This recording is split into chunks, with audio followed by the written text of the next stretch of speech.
सुखदेव जी ने श्लोकों में कहा, दक्षयामिनुनं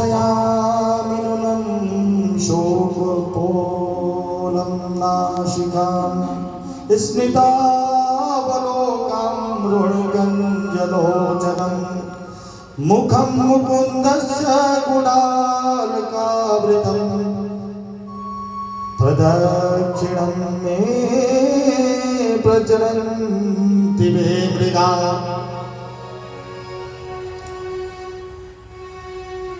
जैसे ही गोविंद को अक्रूर जी ने याद किया, समाधि लग गई, उनका चित्त बदलने लगा। यही तो हमारे गोविंद का,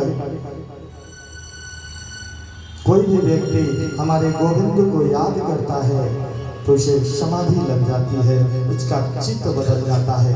मनुष्य भी अपने चित्तों को बदलता है, किससे? भगवान को याद करके।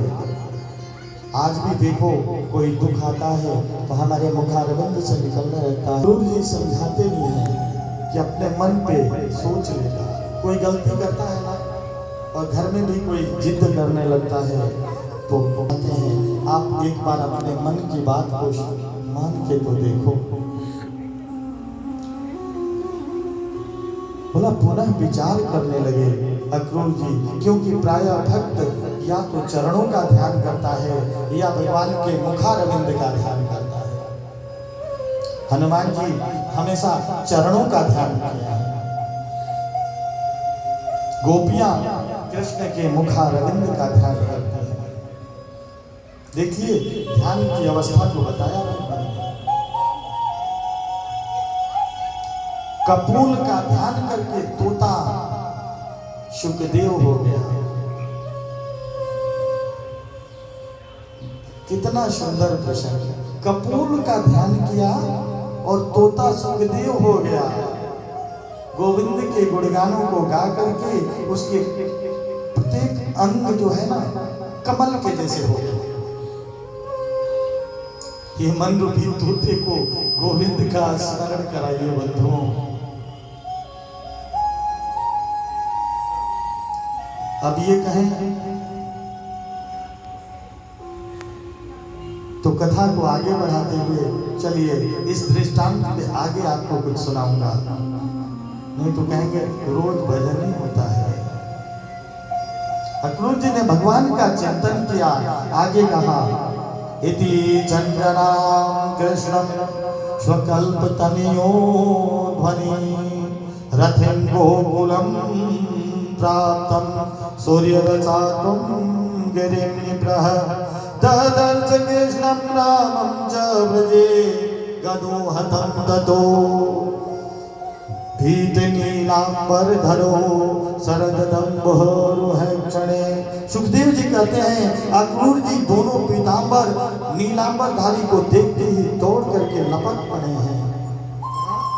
अक्रूर जी पहुंच गए हैं गोविंद के शरण में। कहते हैं यशोदा मैया को भनक लग गई कि अक्रूर जी आ रहे हैं, और माँ हमेशा अपने पुत्र को देख करके संशय करने लगती है। और गोविंद को यशोदा मैया अपने गोद में लेकर समझा रहे हैं, गोविंद जाना नहीं। माँ तो माँ होती है ना, माँ वात्सल्य का दूसरा रूप है। गोपियों के मन में भी शंकाएं उत्पन्न होने लगी, हमारा छोटा सा कनुआ कंस के शरण में जाएगा। अहो विधाता स्वन्न क्वचिदपि दया संजयो मित्राय प्रणयेन्दहिं। गोपियां कहती हैं, अरे विधाता मैं बिल्कुल दया नहीं, तेरा हृदय तो बड़ा ही निष्ठुर है।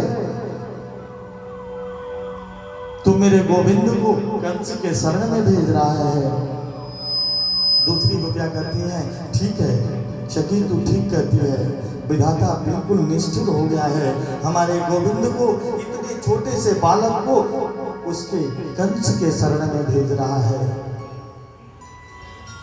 अक्रूर जी जब सुनते हैं तो उनकी भी मनोदशा बिगड़ गई है। सोचने लगे हैं, अरे गोपियां राम राम, गोपियां आपका जीवन धन्य है।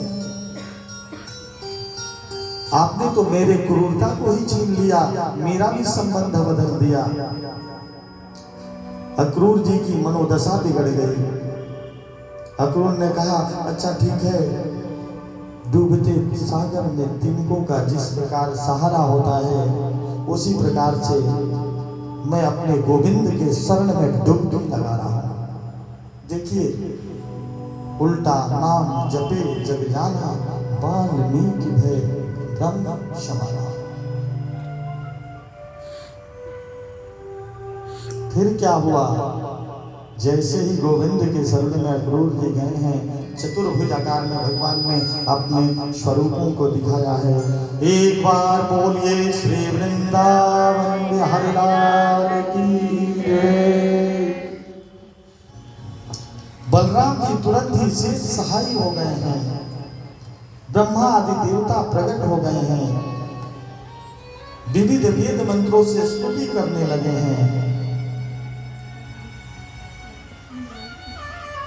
और शुकदेव जी माधव की स्तुति 30 श्लोकों में करते हैं। उसमें से सुनाते हैं जितना समय के अनुरूप।